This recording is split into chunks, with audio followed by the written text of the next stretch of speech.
Artes, organizado por la Universidad Nacional de Colombia y, y la Facultad de Artes. El día de hoy se encuentra con nosotros Víctor de Correa Lugo. Él es de todo un poco, médico en principio, también tiene un doctorado y ha hecho estudios sobre conflicto internacional y trabajo humanitario. Él nos va a hablar hoy sobre cómo la fotografía se combina con la guerra, cómo un medio artístico puede llegar a tener una relación con algo como tan equidistante. Las preguntas las hacemos al final. Bienvenido Víctor, muchas gracias. Bueno, muchas gracias Gustavo, muchas gracias a todas las personas. Que dijo Churchill que realmente la dijo Napoleón, que no, la verdad la dijo Esquilo, aquella que la guerra, la verdad es la primera baja de la guerra, pero más allá de eso es porque la naturaleza humana se enfrenta a unos discursos en los que termina por autoconvencerse y ahí hay un temor desde la fotografía y desde el periodismo, y es si aquello que yo voy a decir, ya sea en texto escrito o sea en periodismo gráfico, termine alimentando las mentiras.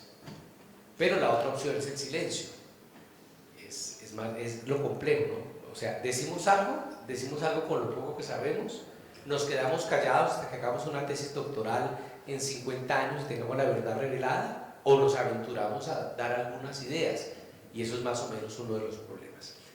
Yo, soy médico, he hecho muchas cosas, una de ellas fue trabajar como trabajador humanitario en varias guerras, y últimamente me he dedicado a la reportería escrita y fotográfica de conflictos armados, y por eso acepté pues la invitación de venir a decir, pero más era como para charlar con ustedes, a ver qué cosas se nos ocurren, intercambiar cosas.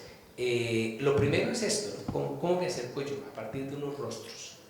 Y mi gran preocupación en uno de los primeros conflictos armados donde estuve metido, primero estuve en Palestina, de ahí no tengo mucho trabajo fotográfico porque viví en otro plan, ni en Sahara Occidental, ni en Darfur, pero tengo algunas cosas, esto es de la frontera entre Somalia y Etiopía, y era cómo cerrar el ángulo. A mí me preocupaba mucho eso.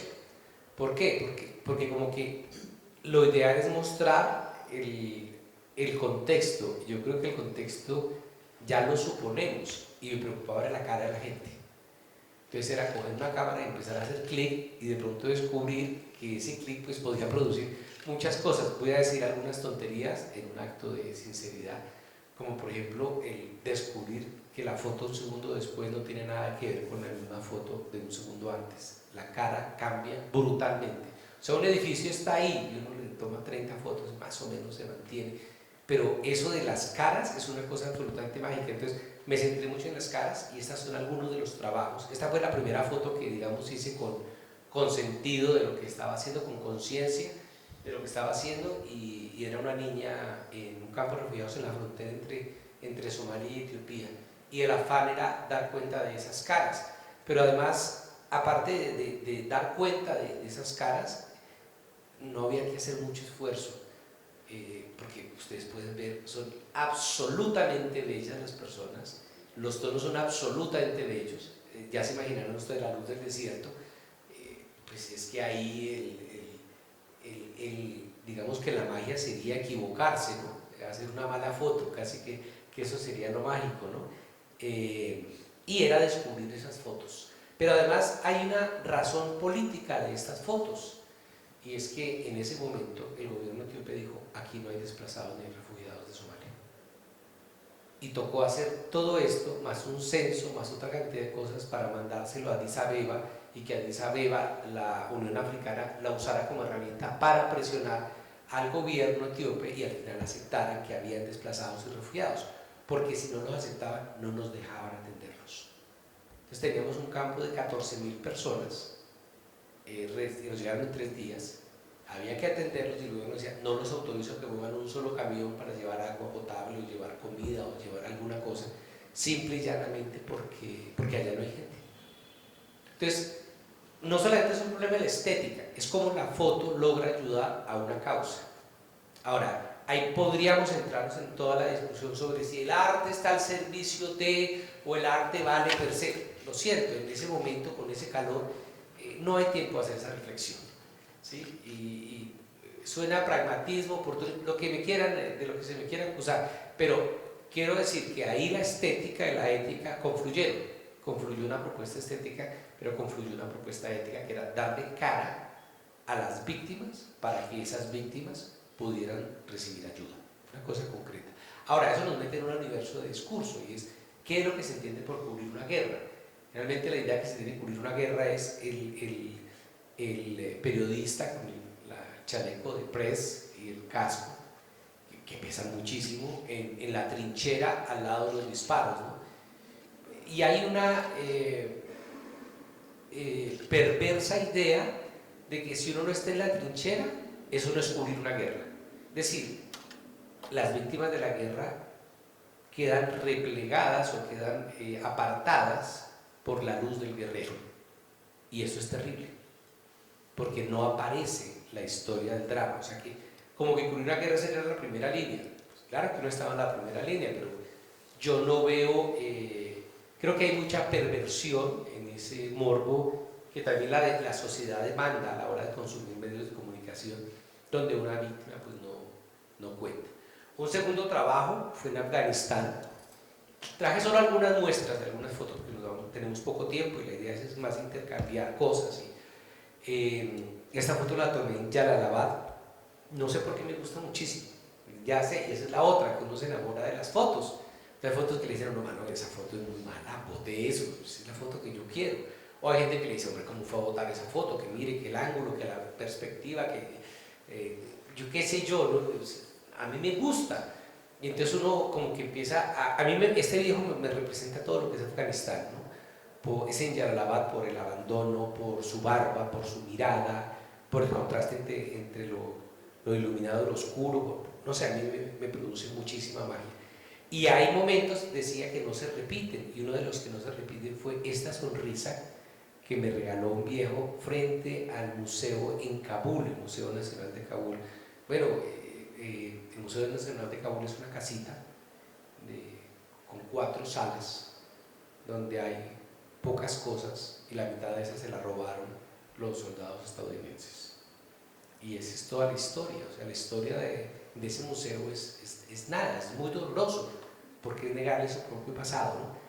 Pero este tipo de expresiones de los viejos, de conversación con los viejos, y también encuentra uno que hay cosas de la estética que son universales. Ahí viene una de mis grandes peleas durante los últimos, especialmente 4 o 5 años, con los que analizan conflictos, y es con el culto a la particularidad. Y yo, honestamente, puede ser que esté equivocado, yo no veo ninguna particularidad.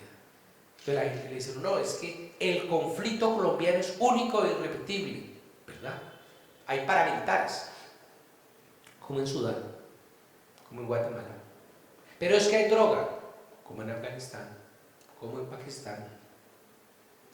No hay un solo elemento del conflicto armado colombiano que no haya visto reflejado en otras guerras, y no hay conflictos de otras guerras que de alguna manera no hayan visto reflejados en el conflicto colombiano, con ciertas particularidades. Pero esa excepcionalidad, además la he escuchado, una vez estábamos en el Foro Social Mundial, fui con la delegación palestina a la India, y el checheno llegaba y nos decía, es que nuestro conflicto es único, y el filipino, nuestro conflicto es único, no, el nuestro es el único. Entonces es muy curioso porque es como una pelea, ¿no? El top 10 de cuál es más único. Hay algunas imágenes que uno toma y yo no suelo mostrar, traje una sola para mostrarla, que es esta. Es una mujer en un hospital en Kabul, el hospital de Abu Sina en Afganistán. Y son de esas fotos que, bueno, por el espacio creo que vale la pena decirlo, no sé qué hacer con ellas. Son fotos que me resultan terriblemente dolorosas, como que no se deben mostrar. Y tiene que ver con que yo vengo de una tradición, la tara no es de la foto, ni es sexismo, es una tara mía de que vengo de buscar sonrisas en medio de la guerra. Entonces, cada vez que me encuentro con estas cosas tan dolorosas, me genera cierto bajón. Porque en Afganistán, por ejemplo, con los Hazara, logré este tipo de fotos que a mí parece absolutamente tierno. Y hay una cosa, ¿no? Y es la alegría. Hay una mujer que en Afganistán la entrevisto en Kabul, en las afueras de Kabul, y una entrevista de 2 horas, 2 horas y media. En todo el tiempo no sonrió una sola vez. Y era terrible, era terrible. Entonces me cuenta que su esposo lo mataron los talibanes y duró 3 días el cuerpo en las calles de Herat. Ella termina desplazada con sus 2 hijos en las afueras de Kabul y la mujer no sonríe, no gesticula, o sea, es el dolor ahí guardado que a veces a mí me asombra y entonces como que no quiero usar la cámara, porque a veces el periodismo es absoluta y totalmente inútil. Y antes de que se me pase, permítanme contarles una historia parecida. Estaba en Irak, en una zona que se llama Sinjar, en la frontera entre Irak y Siria. Esto hace uno siempre ya no sabe contar, la pandemia aparece ahí como 3 años, así es, como 3 años, y entonces entrevisté a las víctimas del genocidio de Sinjar. Son una comunidad pequeña que se llama el Alzheimer. Lo curioso es que esta comunidad fueron perseguidos por el Estado Islámico de una manera brutal. Brutal es asesinar a los hombres, vender a las mujeres desnudas en un mercado público. O sea, unas cosas brutales. Recuerdo que en ese momento hasta Obama habló de un genocidio, la ONU habló de un genocidio, todo el mundo habló del genocidio de los yazidíes, ya recordé, los yazidíes, y se hace toda esa bulla. Fue la última pregunta que entrevisto a las víctimas de ese genocidio de los sobrevivientes, y la última pregunta que le hago es, bueno, yo recuerdo que hubo un escándalo mundial y The Guardian y Le Monde Diplomatique y Washington Post y todo el mundo habló del genocidio terrible.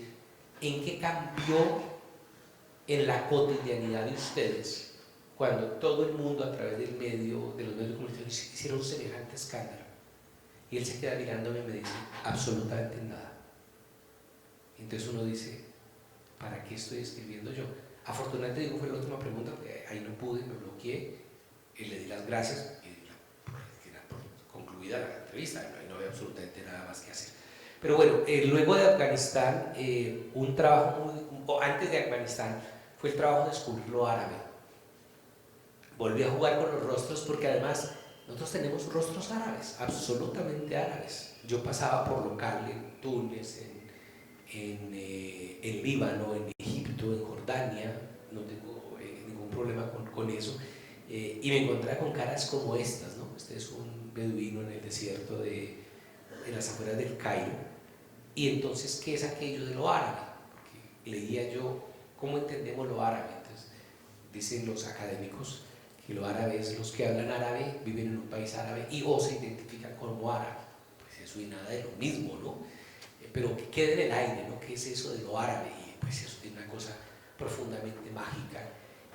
Yo la conocí con mucho menos magia, que fue esto, las revueltas árabes, y ver aquello. Y aquí ya nos empezamos a encontrar con un problema, y es cómo acompaña uno toda esta mirada estética que puede darle las guerras, las protestas y los movimientos sociales y los conflictos en general sociales y armados y la realidad de lo que se vive. Entonces, miles de personas en las calles, cientos de miles, de una cosa brutal. Egipto, el Cairo, durante las protestas del mundo árabe, fue una experiencia absolutamente conmovedora, ¿no? El ver cómo la gente se vuelca a la calle, cómo dice cosas y cómo se apropia de los celulares. Y empiezan a mandar fotos. Acuérdense que todavía el teléfono inteligente no es tan masivo como hoy, estoy hablando de hace 11 años, pero además se vuelve todo un uso de recursos para transmitir, y la imagen aparece ahí. La imagen de la bandera, por ejemplo, la que tiene pintada el niño en la cara, pero mucha gente se pinta y la imagen empieza a ser una cosa importante. La imagen aparece ahí y la imagen ante el mundo. Aquí hay otra imagen de lo árabe. Este es un niño palestino, nieto e hijo de refugiados palestinos en el sur del Líbano. En el sur del Líbano, no, pero en el sur de Beirut, en los campos de refugiados de Sabra y Shatila, donde hubo un genocidio en el año 82, 3.500 muertos.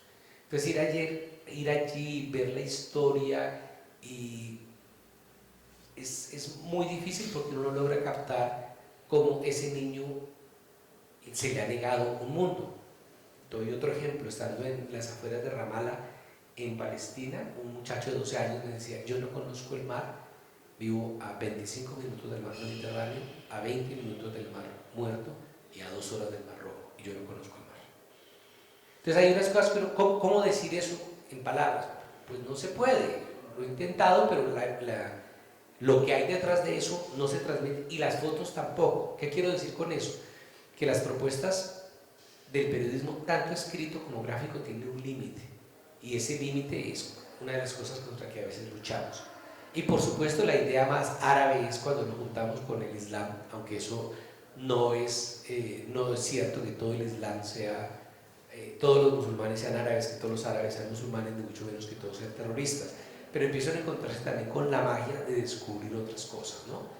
El poeta Borges dice en uno de sus versos, la luna ignora que es tranquila y clara y ni siquiera sabe qué es la luna, la arena que es la arena, no hay una sola cosa que sepa que su forma es rara. Y es cierto, para ellos esto no es raro, para ellos es raro ver a alguien rezando un domingo en una iglesia, por decirlo de alguna manera. Entonces también es como que la estética lo obliga a uno y la cámara a registrar otras cosas, y hay una cosa mágica, y es que como extranjeros podemos ver cosas que ellos no ven. De la misma manera que si viene aquí un sueco a tomar fotos, va a ver cosas que nosotros no vemos. ¿Por qué? Porque no, porque las hemos incorporado por la razón que sea, ¿no?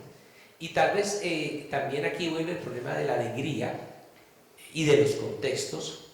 En esta foto que me parece, la cara del Señor me produjo una terrible ternura verlo, hablar con Él, sentirlo cerca, y yo creo que es otra cosa que hay que hacer, ¿no? El compartir la foto con los protagonistas, mostrar la foto, pedir el permiso del caso, las veces que se puede hacer, a veces no se puede hacer, pero en general como gozarse eso. ¿Que eso aparece en la foto? No, es posible que no aparezca. Que eso lo sepa alguien que ve la foto, es posible que no, pero digamos que hay como un placer oculto en la fotografía. Y luego entonces decidí dar un salto, que es sacar, porque fue como una obsesión de fotos, de rostros. De hecho, uno de mis libros de hace un par de años se llama Rostros y Rastros, y son fotos de habitantes de calle, negritudes, campesinado, indígenas y negritudes, ya las dije. Bueno, son 5 grupos, y fue muy interesante como escoger las fotos de esas personas y empaquetarlas, ¿no? Creo que esa es en última la colombianidad que tenemos. Esta es una foto que yo quiero mucho, porque además encontramos con que aquí el rostro cubierto es el rostro que denuncia, es decir, la máscara es la denuncia, lo que se borra es lo que se muestra, y es como se apropiaron de la V de Vendetta. La V de Vendetta es una figura que recorre las revueltas árabes por completo. Como ustedes vieron la película esta de los Juegos de Hambre, que ellos tienen como un símbolo con los 3 dedos. Bueno, ese símbolo de los 3 dedos está prohibido en Tailandia, porque las marchas en Tailandia utilizaban ese símbolo. Entonces es muy curioso cómo la gente se apropia de cosas del cine para finalmente ponerlas al servicio de una bandera o de una causa. Y estas son las fotos que uno se encuentra en la vida, ¿no? Que el mérito no es de uno, es como una coincidencia entre tener la cámara lista, que alguien haga algo y que uno pueda hacer clic.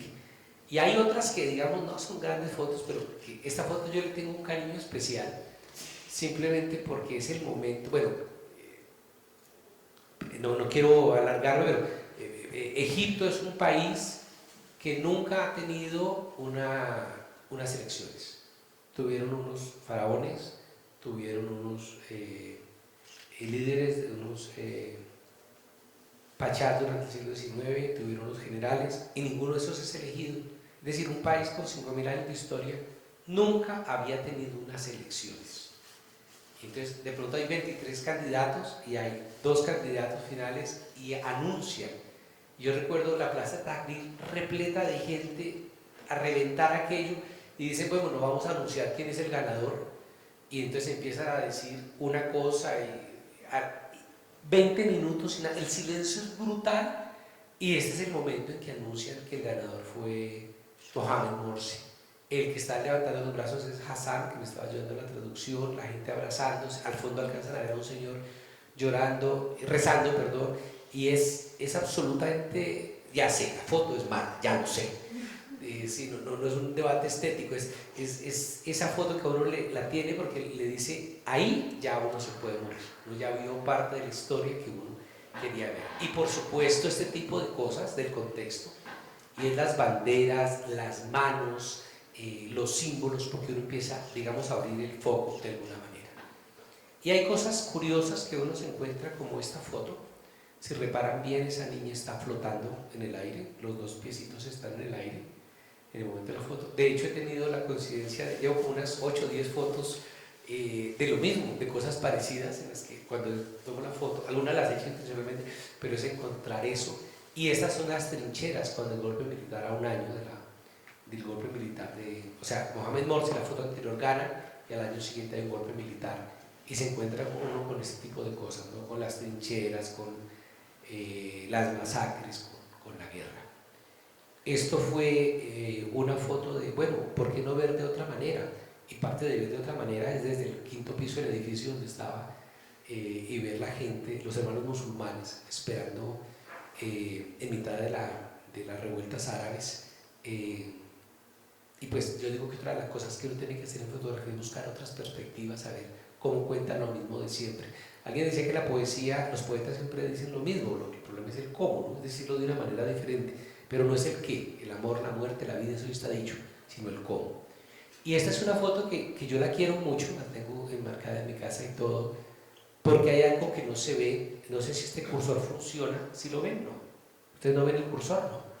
Pero en la parte de acá, de aquí arriba, hay una columna y esa columna está llena con calaveras humanas. Es uno de los que llaman los Killing Field, los campos de la muerte, y es la memoria a las víctimas del genocidio en Camboya. Esto es absolutamente brutal, porque están ahí, son reales, y las niñas juegan en medio de eso. Entonces, como una foto puede ayudarnos, también la traje por eso, a mostrar, pero también una foto puede ayudarnos a ocultar. Lo más doloroso fue entrevistando a uno de los viejos sobrevivientes del genocidio, y me decía casi llorando, a mí lo que más me duele es que mis nietos no me creen. O sea, ¿para qué sirve la evidencia? ¿Para qué sirven las fotos? ¿Para qué sirven los libros? ¿Para qué sirven los testimonios? Si su nieto le dice, abuelo, eso es mentira. Y a mí me produce pavor, la palabra es esa, pavor, o sea, de verdad miedo en si en 30, 40 años alguien diga, los falsos positivos nunca existieron. Bueno, otra parte de cuando uno abre es esto. Esto fue el genocidio de Darfur. Y aquí vuelvo a las fotos alegres, las fotos tristes, digamos, no me da la gana, no quería hacerlas, o sea, creo que había que mostrar esto. Y esa foto, además, voy a confesarlo, nosotros teníamos prohibido tomar fotos, pero es que esta foto estaba ahí, es como no tomarla. Por supuesto, uno se aventura luego a visitar otras guerras, y entonces me atrevía a esto. Todos recordamos la piedad, ¿no? La de Miguel Ángel, donde Jesús está muerto en los brazos de la estatua, la recuerda, ¿no? Está en los brazos de la Virgen María. A mí esto me parece una piedad. Y me parece una piedad además porque había mucho de piedra en la cara de ella, de acercarse, tratar de hablar con ella, y digamos que parecía una estatua. Claro, en la foto no se refleja aquello, pero les cuento que era eso, ¿no? Como el drama de una piedad absolutamente, una mujer ahí. Y entonces la pregunta es, ¿dónde es esta foto? Esta foto es en Katmandú, en Nepal, después de una muy grande y dolorosa guerra, después de un complicado y burocrático proceso de paz, después de unas elecciones que llevaron al triunfo a los exguerrilleros, después de un proceso de una amenaza de una reforma constitucional, pero que a esta mujer eso no le toca absolutamente para nada.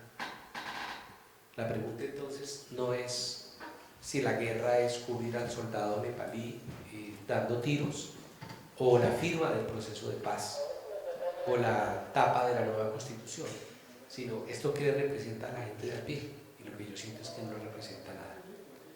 Por supuesto, volver a Afganistán.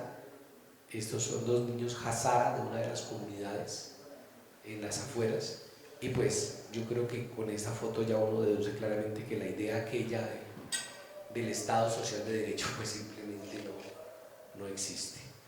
Esta foto la tomé en el mercado en Kabul y son las mujeres con burka. La palabra burka es curioso porque allí nadie dice burka, dice chaderí, pero bueno, por fuera la conocemos como burka, es una palabra masculina, es el burka. Y además es curioso porque en este momento no están los talibán, esto fue en el tránsito, y aún así se seguía usando. Ahora vuelven los talibán y digamos hay otra serie de fotos que tengo sobre burkas y es como el dolor de... porque allá, o sea, yo creo que ya no hay posibilidad alguna, por lo menos para mí, de matizar la vergüenza del burka. O sea, creo que hay cosas que podemos discutir desde la cultura, la religión, lo que uno quiera, pero para mí esto es brutal, es brutal. Entonces hay mujeres musulmanas que dicen yo quiero usar el chador, me parece muy bien, vestirse como quieran, o las monjas, pero aquello es de una represión brutal, porque no es solo la exigencia de, o biológicamente el daño que produce en los ojos, porque está documentado, sino además su negación como persona. Es decir, la foto muestra una sombra de algo que no existe y que está vestida de azul. Entonces ya empieza uno como algunas, esto fue con los, y en la portada de mi último libro además, con los talibanes en las afueras de Kabul, poco amigos de las fotos por supuesto, y pues uno a veces como que mejor no, o sea, tampoco iba en plan de hacerles, mi objetivo no eran ellos sino las víctimas. Ahora, hablando de las víctimas, este viejo es del Centro de Víctimas de Guerra de Kabul, y es, a mí que me sorprendió de hablar de las víctimas en Kabul, lejos de mí defender a Estados Unidos, pero era curioso cómo para todos el responsable de su daño físico, mental o desplazamiento eran los Estados Unidos. Entonces uno puede decir, hombre, pero de pronto la bomba la puso los de Al Qaeda o los del Estado Islámico que ya están allí haciendo presencia, o el ejército de Alemania, perdón, de Francia o de Inglaterra, o lo pusieron de pronto los mismos talibán. No, son los Estados Unidos. O sea, pero además tienen razón, en el sentido de que sea por opción o por omisión hay una responsabilidad de Estados Unidos. El problema grave que tenemos que entender es cómo el por qué nos odian no es gratuito. Recuerdo que John Carlin, creo que fue el que sacó una columna preciosa el 11 de septiembre del 2001 en la noche, respondiendo con ese título, ¿por qué nos odian? Y es en últimas la infamia que ha cometido Estados Unidos, un odio que ha ido coleccionando a lo largo de los años. Y bueno, esta mirada, esta mujer me regaló la foto, yo le mostré la cámara, le pedí permiso, pero a mí me gusta es por el nivel de desafío, primero porque no lleva burka, eso es en el mercado de Kabul, y segundo porque era decir, tómame la foto. A mí me estaba regalando la foto y me parece que eso es otra forma pues de recoger un poco lo que hay allí. Esta foto es en una zona en las afueras de Bagdad, en Irak. Es una zona que desde ese centro comercial o desde esa localidad hasta la capital era solo terrenos baldíos. Yo no sé ustedes qué tanto saben de la historia de Bogotá, yo me crié en Bosa y recuerdo que de Bosa hasta Venecia, recuerden que eso antes eran potreros y se llenaron, bueno es lo mismo, pero esta vez se llenaron fue de desplazados, de millones de desplazados, como 2 o 3 millones de desplazados que llegaron a ubicarse allí en el sur de Bagdad y terminaron por tapizar aquello, ¿no? Hay unas fotos que tomé de Ciudad Bolívar y hay unas fotos que tomé en Kabul en la zona de los desplazados. Y solía en la universidad colocar las dos fotos y pedir a los estudiantes que me dijeran cuál era Kabul y cuál era Ciudad Bolívar. Y no hay posibilidad de reconocer la diferencia. De verdad que es muy, porque es eso finalmente, ¿no? Es gente viviendo en casitas de ladrillos y de tejas y de latas buscándose la vida a pesar del clima. Esta foto tiene una historia muy particular y es que es la calle Rashid. La calle Rashid en Bagdad es como decir la carrera séptima. O sea, estamos en la carrera más importante, en la calle más importante, más comercial, más lujosa de Bagdad después de la guerra. Y esto es lo que queda de ese daño. Yo creo que también uno de los retos es cómo acompañar a veces las fotos de texto y los textos de fotos, ¿no? Casi como que tengan que caminar uno apoyado del otro. Estos son dos niños en un campo de refugiados en Saida. Saida es una ciudad que queda a 1 hora y algo al sur de Beirut, refugiados sirios, y fue el gran refugio, la gran corriente de refugiados sirios. Siria es un país que a mí me impactó mucho, donde además pues creo que las narrativas de la Guerra Fría siguen vigentes, y entonces los amigos y amigas de la izquierda, muchos me retiraron sus afectos porque yo no defendía a Bashar al-Assad. Si él habla mal de Estados Unidos, él es el bueno, y si él es el bueno usted tiene que tomar partido. Pues lo que yo aprendí, tengo muchas otras más fotos, solamente traje esta para ilustrar ese trabajo, es que no, que Bashar al-Assad no era el bueno. Bueno, los gringos tampoco, ¿no? Los rusos menos, pero decir eso es un sacrilegio, porque es que usted tiene que tomar partido, y los camaradas no quieren entender eso, ¿no? Entonces, digamos que a veces hay que, más allá de la foto, mirar qué hay detrás para poderse hacer a un análisis. Esta es una foto que yo quiero mucho, la utilicé de portada de un trabajo, y es una foto injusta. Ahora voy a explicar por qué creo que es injusta. Es de una mujer sirio-kurda, de los batallones de mujeres sirio-kurdos. Yo hace 2 años y medio estuve con ellos en Turquía, en Irak y en Siria. Estuve con los kurdos del PKK, con los kurdos de los Peshmerga en Irak, y luego pasé con las mujeres en el sector sirio. Y digo, es injusto porque esta foto no da cuenta del impacto de la guerra en ellas. Hubo una muchachita y la muchachita lo digo porque era muy joven,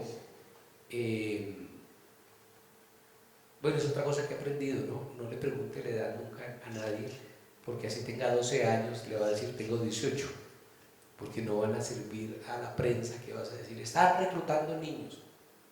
¿Para qué preguntar la edad? No, sí. Pero bueno, esta mujer tenía una compañera que yo había entrevistado.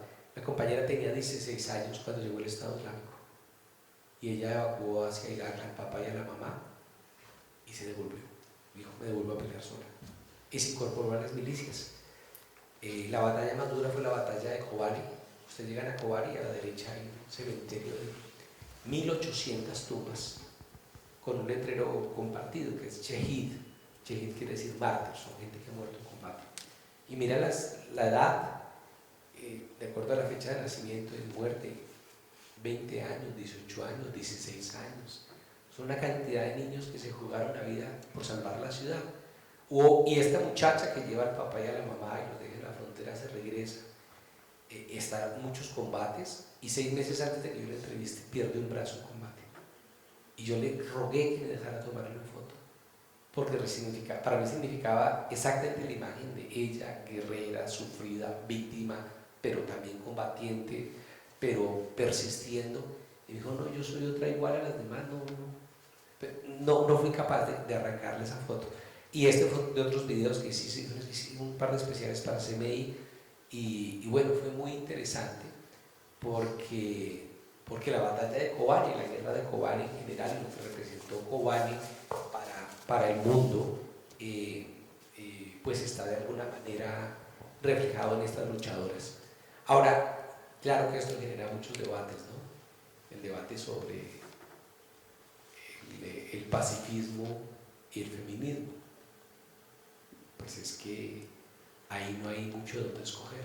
O coges un fusil o te revientan. Y no es una metáfora, es real. Entonces uno dice, ¿puedo yo desde un pacifismo negar que tomen las armas?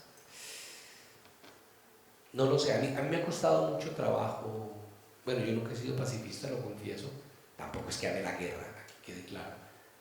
Pero creo que hay momentos como frente al fascismo en la Segunda Guerra Mundial, donde fueron los franceses, la resistencia francesa, por ejemplo, la resistencia italiana.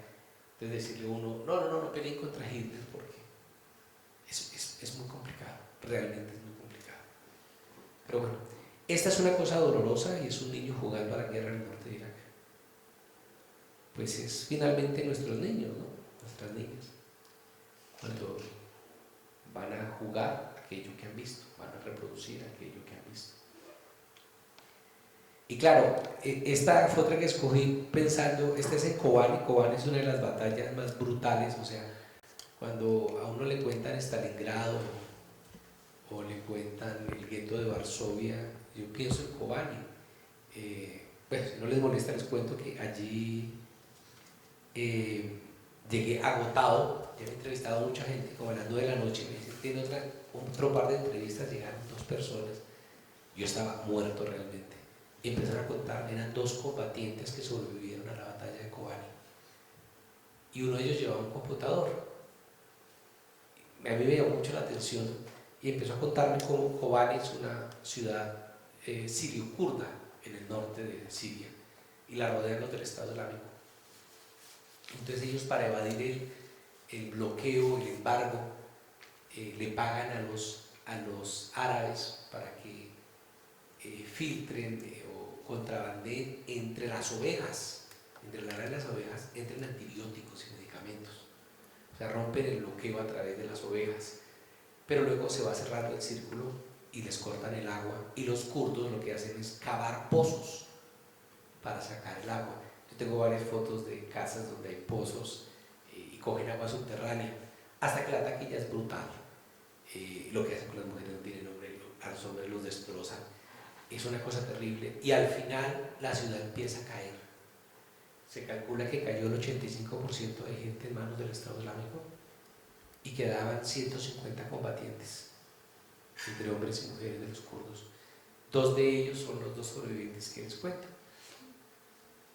Y entonces el tipo saca el computador para mostrarme las fotos y los videos donde todos ellos se cargan de explosivos y se empiezan a abrazar para despedirse, porque ya no hay nada que hacer.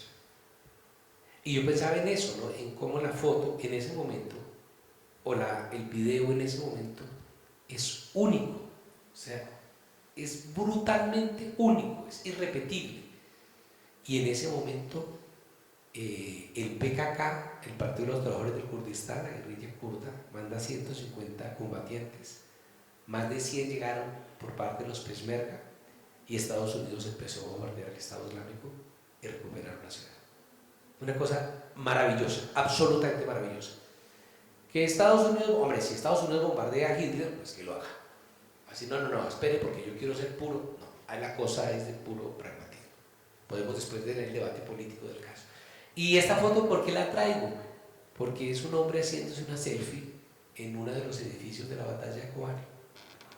Y me parece muy curioso, pues, como hay interiorizado tal que mientras para mí la foto está en el edificio, para él el edificio ya no cuenta. Y pensaba entonces en cómo para nosotros y nosotras muchas de las cosas que vivimos en Colombia, o en Caquetá, o en Catatumbo, o Cauca, de pronto ya no las vemos, están ahí, que tiene que venir alguien de afuera a mostrarlo. Esto no es un montaje, fue las cosas feas de Kobani. Y hay un niño que ustedes recuerdan, ¿te recuerdan el niño que está con una camisetica roja y un jean a la orilla del mar Mediterráneo. Bueno, ese niño es un kurdo de la ciudad de Kobani. Entonces yo pensé en él cuando tomé esta foto. Pero bueno, ahora otra cosa, por supuesto hay elementos religiosos en la guerra, pero ni las guerras son religiosas, ni únicamente religiosas, ni únicamente culturales. Me parece que la academia ha hecho mucho daño en hacernos creer que todo es cultural. Por ejemplo, ahora que me decía el ucraniano, no, es que todo es entre rusoparlantes y ucranioparlantes. Yo iba llegando a Odessa y los primeros controles militares de los soldados ucranianos, íbamos en un bus unas 10 personas y nos esculcaron, revisaron todo, siga, y la mitad contestó Yaku, que es gracias en ucraniano, y la otra mitad dijo spasiba, que es gracias en ruso, y seguimos como si nada. O sea, el 80% de la población de Odessa habla ruso. Pero la pregunta a mí es, ¿cuál es el afán de convencernos de que todo es un problema cultural? O cuando el conflicto palestino nos lo quieren presentar en clave musulmana y no es un conflicto religioso. Que no quieren explorar ciertas cosas, ¿no? El problema es la cultura. Entonces yo creo que hay un sobredimensionamiento de la cultura que uno dice, perdóneme, pero el viejo Marx, pues sí, ya murió, pero como que la economía también vale la pena echarle una mirada de vez en cuando. Por supuesto, en lo religioso hay cosas bonitas que uno logra, como esto. Esta las voy a pasar un poco más.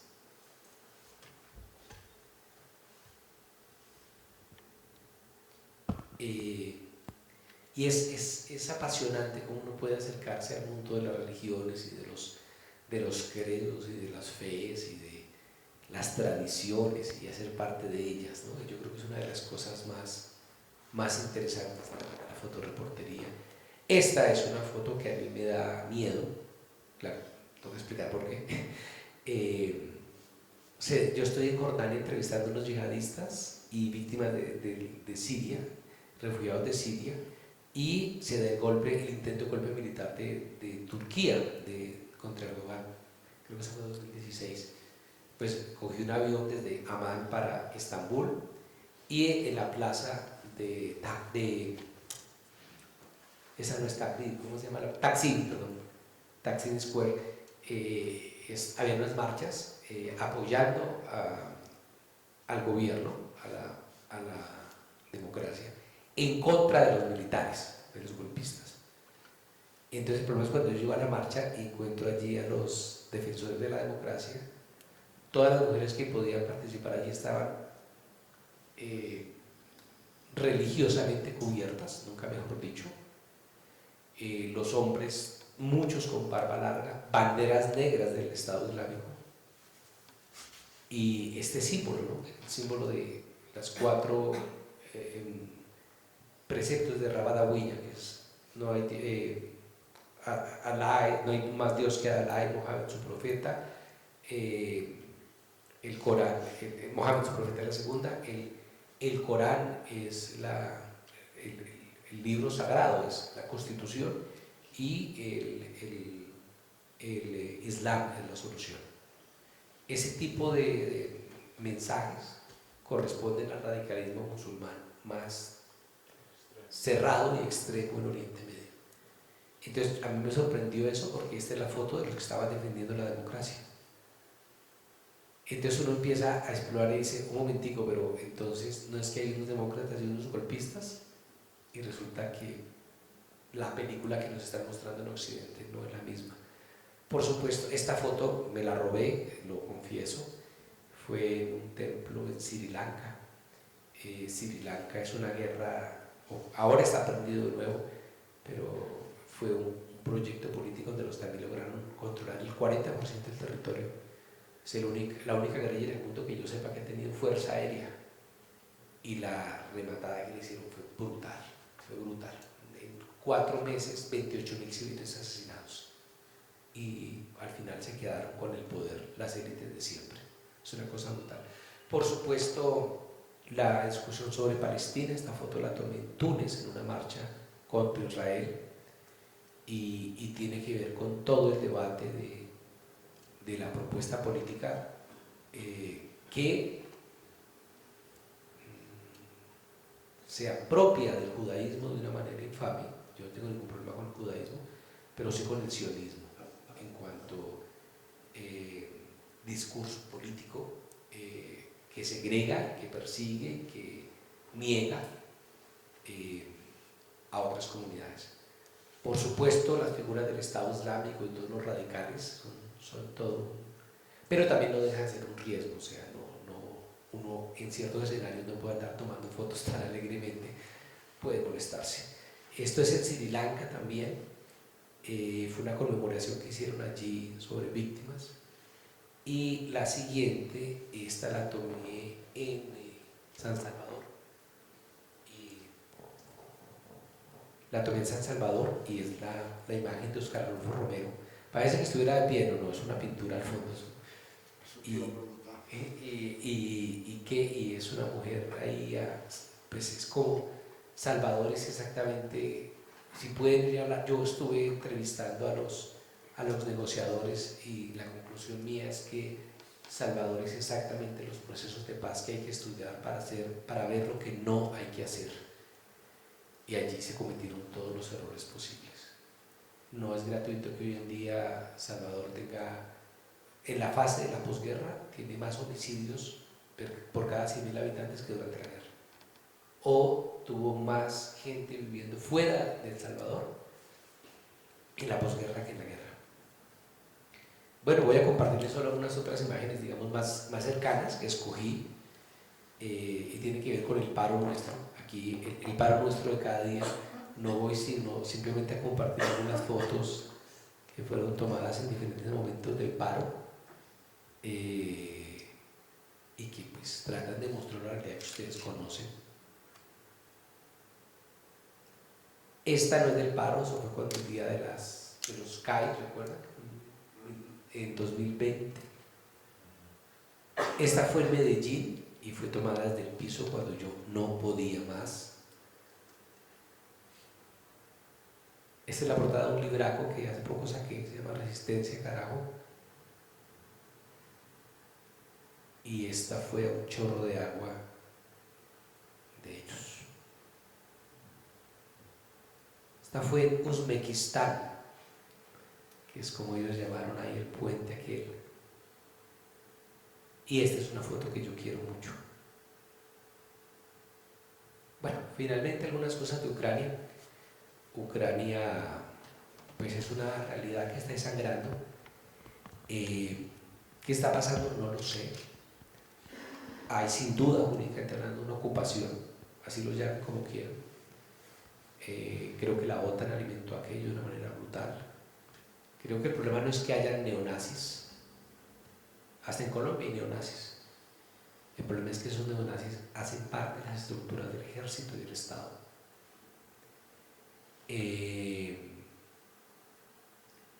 Están violando las normas de la guerra ambos ejércitos. Me resulta, no solamente por los datos disponibles, sino por la realidad y por la experiencia, que alguien me diga que no, que se están portando bien los ucranianos o los rusos. La guerra empezó hace 8 años.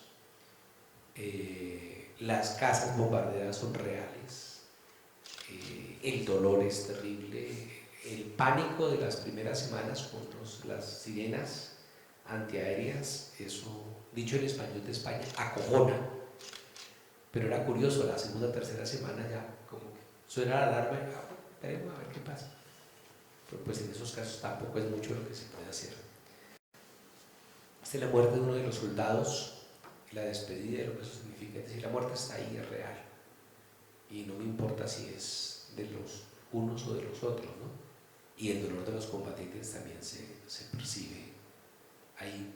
Y uno ve las insignias y encuentra muchas cosas pequeñas. Hubo cosas que descubrí, lo confieso también, que no vi en la primera vez que tomé la foto y la vi, ¿no? Y después la cogí y la ampliaba y la miraba y encontraba detalles y decía, hombre, este símbolo corresponde a tal o cual cosa. Yo creo que a veces descubrir las fotos dentro de las fotos es como una tarea interesante. Esta fue la que utilizamos con Gustavo, que no sé por qué iban a recortarla y todo, y yo todo histérico decía, no me recorten las fotos.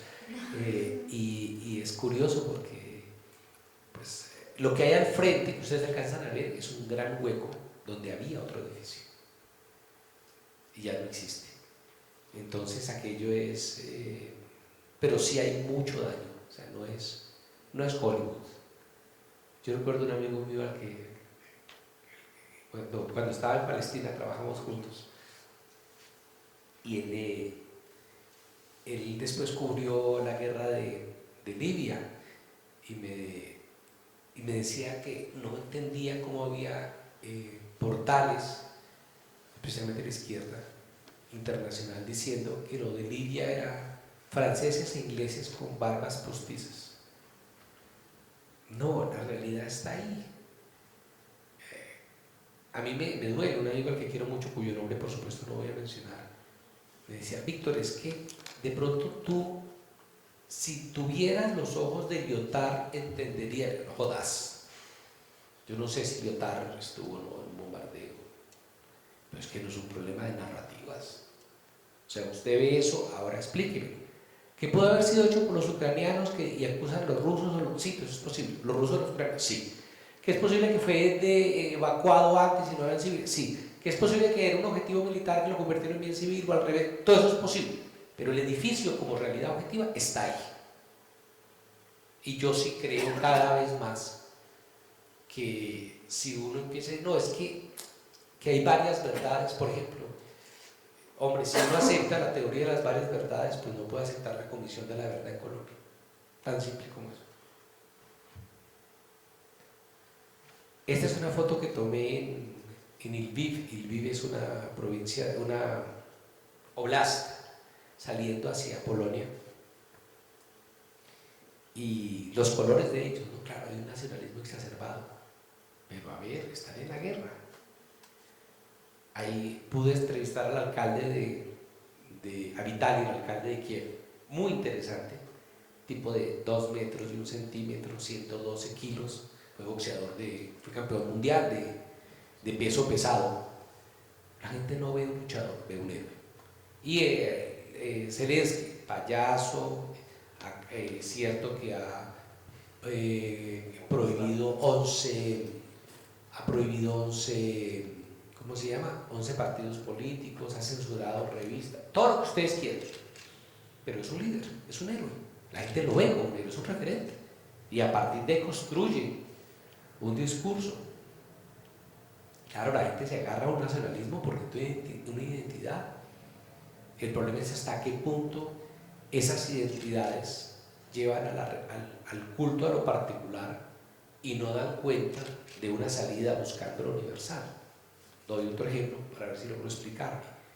Las etnias, con perdón de antropólogos y antropólogas que me acompañan, explican toda la guerra de Etiopía. La última guerra de Etiopía, yo trabajé en Etiopía, está explicada por una exacerbación y una sobrevaloración de lo étnico como algo sagrado, sublime, intocable, puro, y resulta que eso no es verdad. Claro, yo soy un amante de la modernidad, creo que ya lo notaron, entonces eso no deja de ser. Esta foto la tomé con muchas dudas, no porque casi que no quería tomarla. Me parecía absolutamente desolador este hombre con la casa absolutamente destrozada.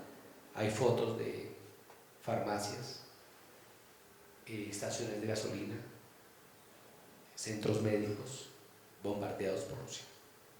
Entonces, que Rusia, a ver, uno de los debates que yo más tuve era con amigos en los que les decía, bueno, Rusia no es la Unión Soviética, Putin no es la reencarnación de Lenin, y así lo fuera, ¿no? También uno le daría palo a Lenin y a la Unión Soviética, no.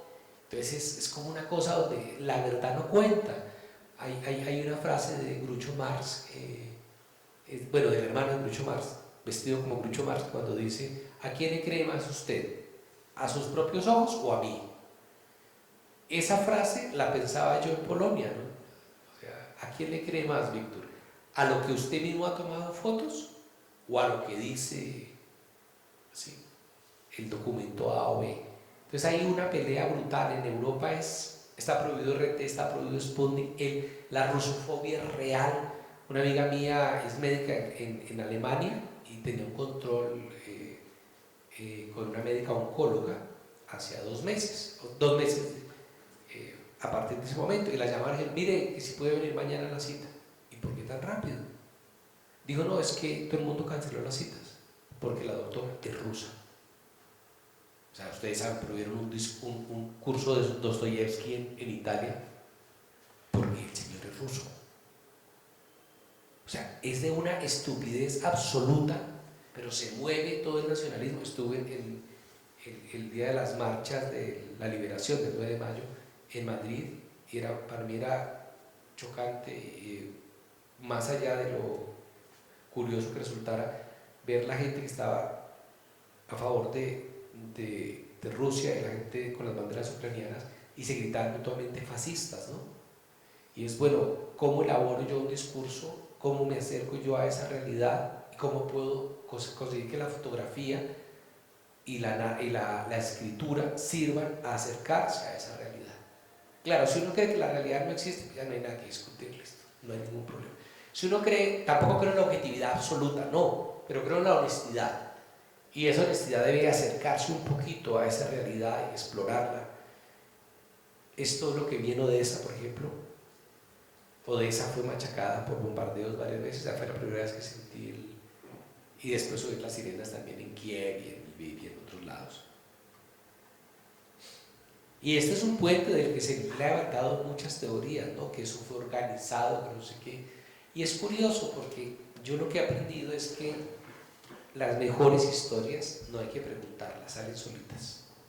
Entonces la gente empezaba ahí, paramos a ver, ah, sí, yo estaba ahí, yo me acuerdo porque mi marido tal, pero ahí nos hicieron detener porque resulta que tenían miedo y además no había carros disponibles y tal. O sea, hay una historia detrás de la historia que hay que explorar. Hay varias historias, como los bombardeos de un centro comercial, lo del hospital de Mariupol. Bueno, hay otra que también le traté de hacer seguimiento y que llama la atención sobre la cantidad de versiones que hay sobre lo que realmente pasó allí. Y esta fue muy bella, pero el puente está quebrado, tal cual, como en la canción infantil, pero lo terrible es cuando la gente empieza a decirle espontáneamente, bueno, mire, es que pasó tal cosa, y a mí eso me parece significativo. Esta es una foto de un entierro.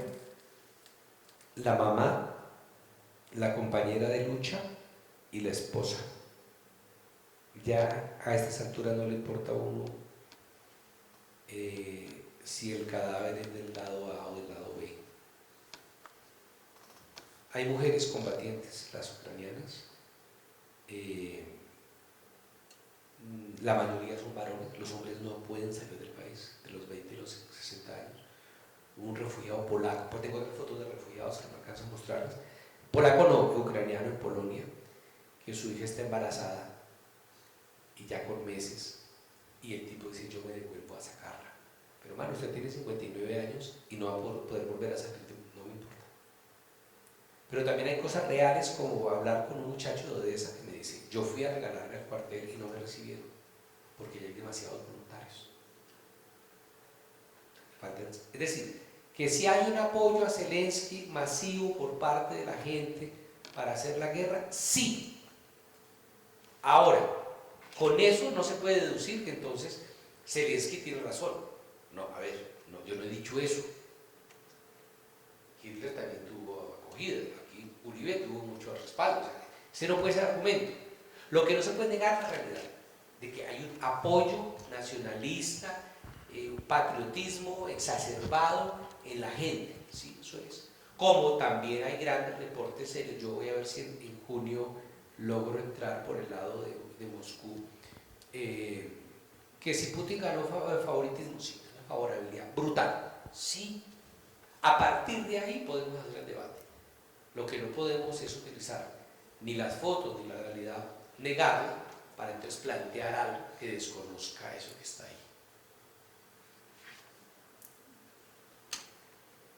Esto es real, esto es en Irpin, Bucha, esto fue parte de los bombardeos, y esto fue Bucha, la famosa entrada de la columna de los tanques de guerra. Tengo algunas fotos, no las incluí, de los tanques de guerra, y aquello fue brutal, realmente el nivel de destrucción, es cierto, y de afectación a los bienes civiles. Después podemos discutir lo que uno quiera, pero me parece que el punto de partida, y es entonces, sin renunciar a la estética, cómo el periodismo se puede acercar a ese tipo de cosas que nos ayuden a la verdad. Algunas reflexiones finales para dar paso a preguntas breves. Esta es una combinación que yo quiero mucho. La niña es una refugiada siria en el sur de Turquía, en un pueblo que se llama, una ciudad que se llama Diyarbakir, y el otro señor es un señor en Colombo, en Sri Lanka, y son de mundos diferentes y me parece que están buscando lo mismo. A veces me parece que la universalidad es una cosa mucho más simple y mucho más tranquila que lo que dicen los autores. Dos fotos que no son mías, claro, no son mías. Esta foto, ustedes la recuerdan, ganó un Pulitzer. Al tipo se le fueron encima y lo acusaron de todo, de por qué no salvó a la niña, que por qué no le ayudó, que por qué no sé qué, y el tipo a los 8 días se suicidó. La verdad es que está en un campo de refugiados ya, y al lado del fotógrafo está el papá y la mamá. La niña no está abandonada, la niña no está a expensas del buitre.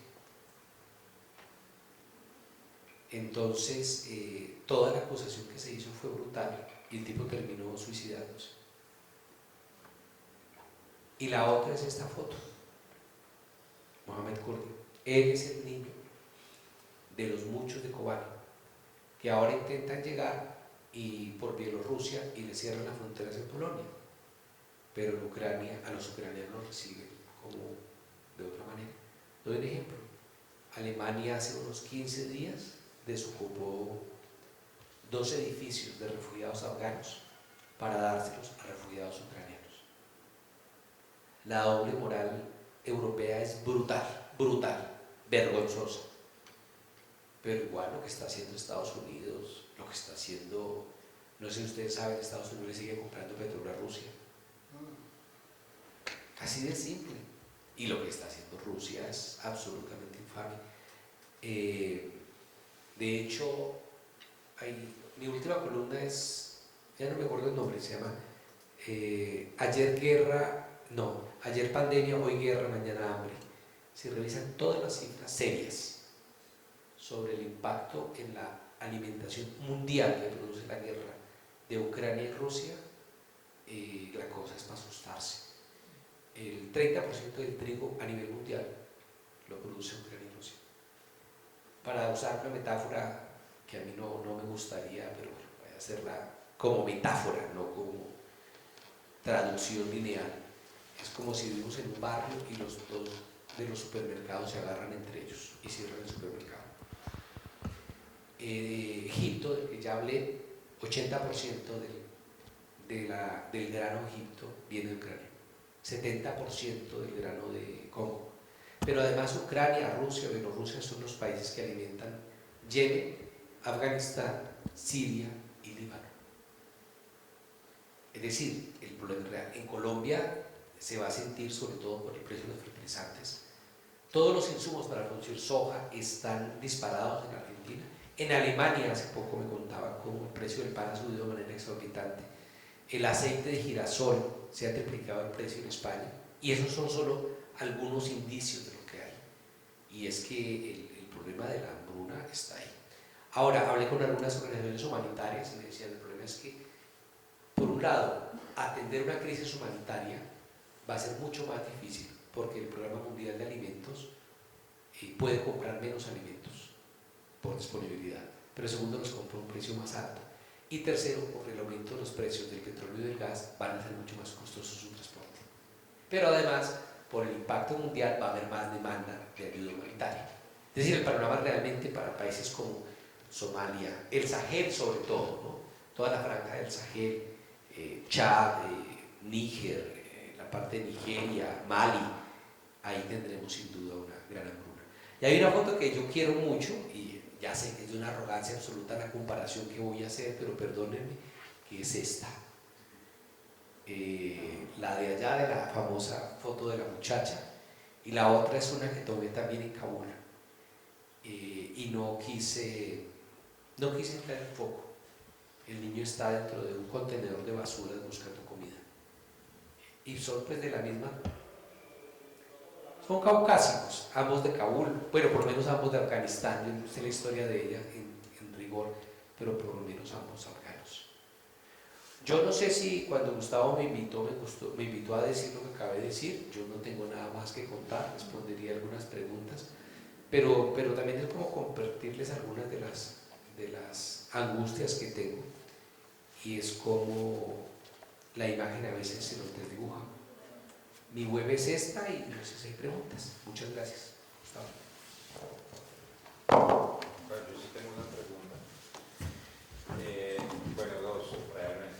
No sé si tienen que usar esto para efectos de grabación.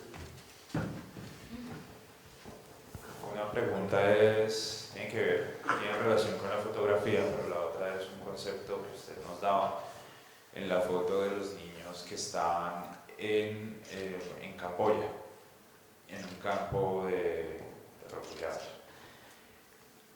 Decía usted en esa foto, lo terrible es que los abuelos dicen que lo terrible es que los nietos no creen en la barbarie que sucedió, no hay como una memoria.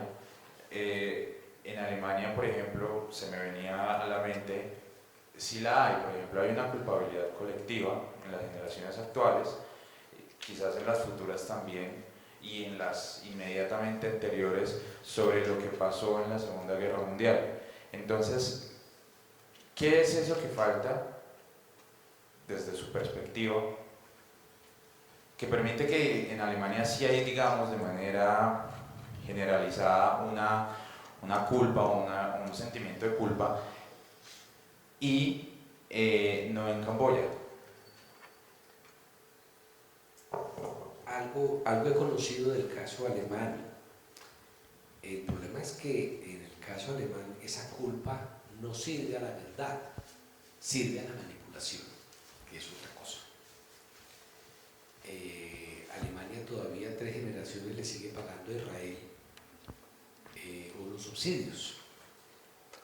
Es imposible hablar de la ocupación palestina en Alemania, casi imposible en Bélgica o en Holanda, porque eso no, y además me llamaba mucho la atención. Fíjate que me encontré con ONGs judías en Polonia, está bien, que echaban una mano, está bien, pero cuando me decían que estaban ahí porque se oponían a la ocupación salvaje que hacía Rusia y defendían el derecho a la resistencia de Ucrania. O sea, muy bien. ¿Y usted qué opina de la ocupación que hace Israel de Palestina? No, eso es diferente, porque han renunciado a cualquier universalidad. Pero bueno, yo sí creo que el problema es más la culpa y la manipulación política de eso que una actitud responsable frente a lo que pasa. Entonces yo no creo que el problema se pueda resolver. Claro, es que los judio-cristianos lo tenemos en las venas. Yo soy ateo, pero el pecado, la culpa me puede, ¿no? O sea, me quedé sin el Dios, pero con el castigo, que eso es como medio tonto, por lo menos medio irracional. Entonces yo creo que el problema grave es que la sociedad alemana está ahí, pero en términos de culpa y no de responsabilidad. Muchos alemanes con los que uno habla no asumen que ellos sabían de los campos nazis. No, nosotros no sabemos, hombre.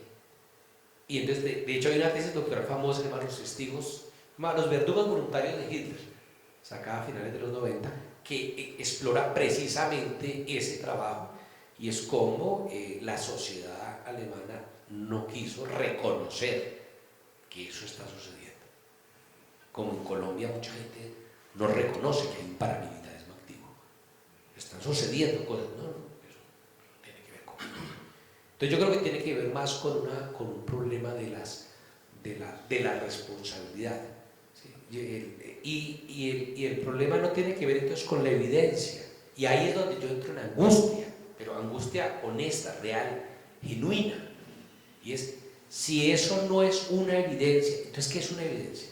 Si usted tiene ahí campos de la muerte, los Killing Field, con calaveras, y usted dice que no pasó nada, pues, perdonen que utilice de nuevo el ejemplo de Palestina. En la Corte Internacional de Justicia hubo un debate sobre el muro que construyó Israel rodeando a Palestina. 730 kilómetros. De los 15 jueces, 14 votaron en contra. Y uno se abstuvo. Burgenthal, judío estadounidense. Y él dice, lo que pasa es que no es suficiente evidencia.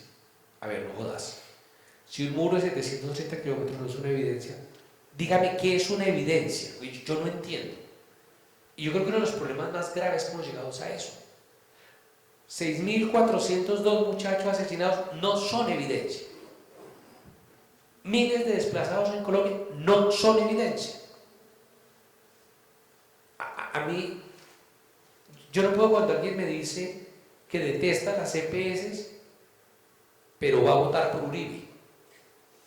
Le digo, mano, si usted, el paseo de la muerte, las EPS no son evidencia, ¿qué es una evidencia? Y creo que en eso es un triunfo de la conjugación entre la premodernidad y la posmodernidad, donde se imponen las narrativas y los discursos, todo es relativo y no hay una realidad que se pueda examinar, todo es una narrativa y un discurso. Entonces uno dice, a ver, cuando yo muestro esto, no me digan que eso es una narrativa. A partir de ahí, ¿cómo hará lo que sea? Cuando yo como médico en la Ortúa veía ese desangre continuo de colombianos y colombianas, no jodas con que eso es un problema. Entonces la pregunta es, ¿cómo la fotografía pudiera ayudarnos, y perdónenme la redundancia, a evidenciar lo evidente para que la sociedad alemana se posicione frente al holocausto, no desde la culpa, sino desde la responsabilidad, para que la sociedad de Camboya lo asuma desde el reconocimiento y no desde el olvido? Y yo creo que eso es un reto brutal. ¿Cómo se resuelve? No sé. Si el problema es la especie humana, yo a eso estoy acercando, que no hay nada más que hacer. Pero yo creo que ese es el gran desafío. Y la segunda pregunta ya tiene que ver con la fotografía en sí. ¿Cuándo se da cuenta usted del resultado que va a obtener una imagen? ¿Al momento de capturarla o cuando ya usted la toma y dice, wow, esto que ha sucedido, esto que tengo en la cámara es único? No lo sé, creo que hay fotos que me ha regalado la vida, como por ejemplo, al puro comienzo yo les mostraba una foto de donde no hubo trabajo. Toca decir que sí hubo trabajo, porque da pena, que es esta. Esa foto me la regaló la vida, fue estar ahí, hacer clic y salió. Recuerdo una foto absolutamente bella de una torre de vigilancia, un soldado de perfil kurdo, una bandera kurda, un atardecer precioso, y me quedé con la cámara mirando la foto. No la tomé, o sea, la tomé con los ojos, pero no la tomé, no fui capaz, me bloqueé. ¿Sí? Hay otras fotos en que uno ha trabajado y la trabaja y a veces da ese resultado. Casi que la primera, lo que para reconocerlo es que a veces he sentido y he llegado a la conclusión de que si uno toma 3 o 4 fotos, siempre se queda con la primera. ¿Por qué? Porque me parece que la primera foto es más auténtica, más honesta, es clic. Si uno hace las otras, hay como de apoyo, pero la inmensa mayoría de las fotos que he tomado han sido primeras fotos. ¿Sí? Ya después lo que pasa después, ¿no? Entonces, y ahí hay fotos que uno siente, claro, cuando la coloca en el computador a veces se da cuenta que tomó una foto magnífica y en la cámara a uno le parece que eso es mal, o al revés, uno la ve y después se va. Pero yo creo que hay fotos donde uno siente como el placer. Ahora, debo reconocer que como en la escritura hay una inmensa, y lo reconozco públicamente, una inmensa cuota de egoísmo. Escribo para mí, tomo las fotos para mí y luego las comparto. Es decir, yo sí creo que si uno está tomando las fotos para el público, corre el riesgo de no decir al público lo que el público espera, pero además no darse gusto uno tampoco. Y eso me parece terrible.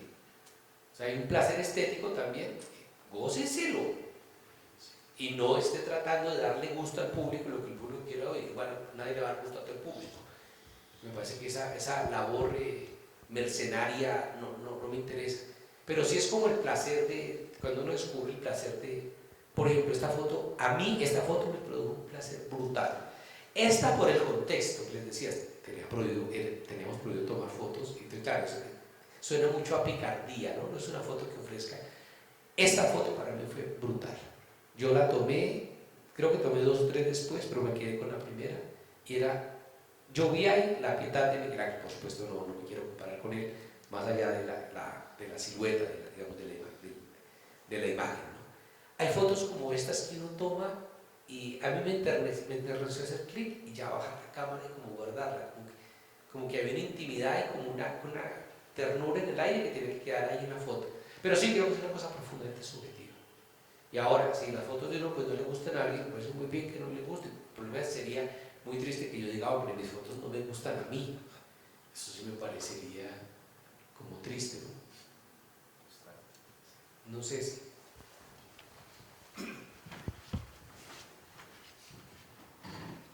Bueno, profe, yo le entiendo algunas cosas porque tengo el honor de tener una compañera que es fotógrafa y ella pues trata también de captar algunas cosas con su lente. Pero yo quería preguntarle sobre algo que le he preguntado mucho por Twitter. Es que el conflicto o la ocupación de Israel y Palestina genera muchas narrativas. Máximo cuando nosotros en la escuela y en la iglesia nos enseñan que Israel es el pueblo de Dios, entonces que tiene permitido hacer todo lo que hace. Tengo una familiar que es cristiana y un día me puse a mostrarle, pero mira, es que hicieron esto, y sí, pero Israel es el pueblo de Dios y contra Dios uno no puede ir en contra de él. Y cuando uno se pronuncia en contra de las atrocidades que Israel hace en Palestina, pues lo acusan de antisemita. Entonces yo quisiera que muy breve miráramos eso. ¿Qué es el antisemitismo y qué es el antisionismo? Bueno, ese es otro de los ejemplos donde las evidencias no sirven, ¿no? Hay un verso muy lindo en la Segunda Guerra Mundial y que es se me olvidó el poeta español, y dice, las palabras, Luis Cernuda, las palabras no sirven, tan solo son palabras. Y a mí me parece que es de un verso, es al final de la guerra, de una desolación de diciendo, ¿para qué escribimos? Eso no sirve para nada, ¿cierto? Es como, no hagamos, o sea, ¿para qué todo esto, no? Y pienso que el caso de Palestina es eso, ¿no? El asesinato de Chirín, o sea, lo graban, Chirín es la periodista que matan hace pocas semanas, ¿y qué pasa? Pasa absolutamente nada. Pues la matan en el mismo campo de refugiados de Jenin, donde en el 2003, antes de que yo llegara a trabajar a Palestina, es decir, 19 años antes, mataron a otro, en ese caso fue a uno de Naciones Unidas, le metieron un tiro en la cabeza, en la frente, y el tipo iba a coger el celular para llamar y decir, están asaltando el campo de refugiados con banderas de la ONU. Le meten un tiro y el argumento del ejército israelí es, hombre, creímos que cuando cogió el celular creímos que había cogido un arma. Y no pasó nada. Después de mostrar lo más terrible y doloroso de derrumbar 25.000 casas palestinas por orden judicial de Israel y no pasa absolutamente nada. El muro, y no es evidencia suficiente. Claro, aquí viene un problema, es el problema de la narrativa, el problema de los semitas y de los sionistas. Los semitas pues, son los descendientes de Sem, si uno se atiene a la Biblia. Ahora, si nos atenemos a lo lingüístico, son las lenguas semitas, que son 3, por lo menos 3, ¿no? El hebreo, el arameo, la lengua de Jesús de Nazaret, pero el árabe. ¿Sí? Los palestinos son semitas porque hablan árabe, los sirios son semitas, los libaneses son semitas, los jordanos son semitas. Ser antisemita sería discriminar a alguien por cómo habla, por la lengua que habla, contrario a los derechos humanos.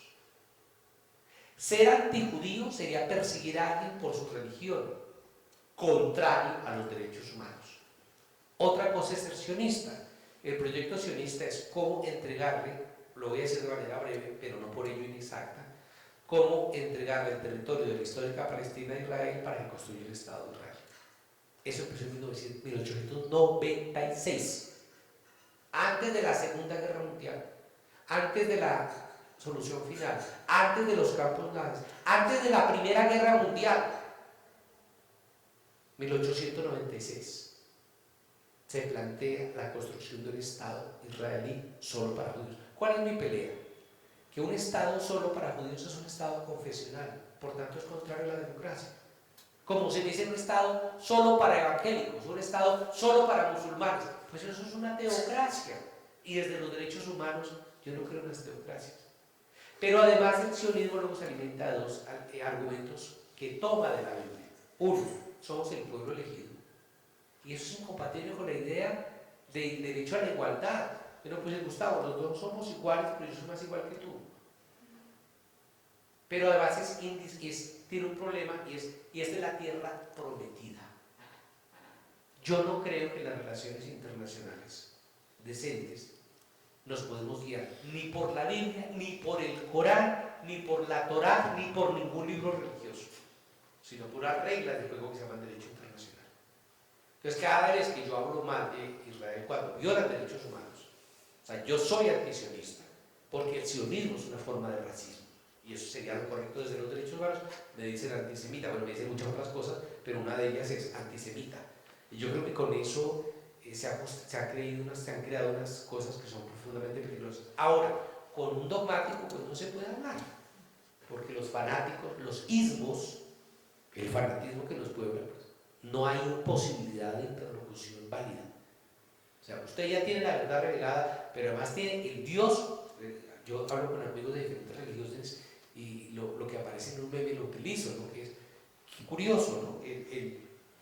De tantos dioses que hay en el mundo y libros sagrados, a usted le tocó preciso el Dios que es y el libro sagrado que es. Pues no hay ni siquiera una mirada ecuménica. No es Francisco I, por decir algo, es Ratzinger, lo que tenemos en las religiones. Ahí no hay posibilidad de discusión. Entonces, es un problema que sobrepasa, sobre todo cuando nos quieren hacer ver que es una guerra religiosa y no es religiosa. Perdóneme que me extendí de eso, pero bueno. No sé si...